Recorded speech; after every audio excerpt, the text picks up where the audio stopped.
These image-based visual control strategies have got two important requirements.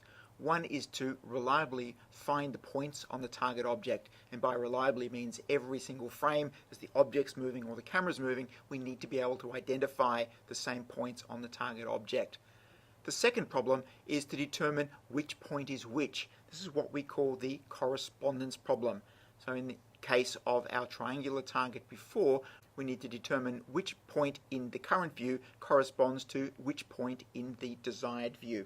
Considering now the first problem of how do we reliably find points on the target object. Once upon a time, this was done by creating artificial scenes that have got very high contrast. So here are two examples from my PhD research back in the 1990s. And what I had was very much a black background and a white object. So we could use very simple thresholding techniques and binary vision processing techniques, which are very, very fast, in order to identify the object. But this is clearly very unrealistic. Another approach is to introduce something into the scene which has got a distinctive color. So we talked before about how this mobile robot could navigate with respect to an orange traffic cone. The image on the right shows our landing target for an indoor flying robot. You can see this configuration of 4 yellow targets, identify the centroid of those and land on them. Another way we can make the problem easy is to make the target something that's very bright, something that actually emits light. So perhaps we could put a colored LED on the object in the scene, and the robot's vision system can identify that particular patch of a very bright color.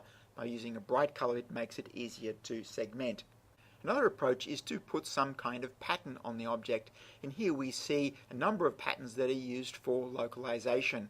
In the middle we have what we call a self-similar landmark, and you can see that the computer vision algorithm is able to very, very robustly determine the position of the centers of those 3 landmarks, almost irrespective of the pose of the sheet, even if the targets are somewhat obscured.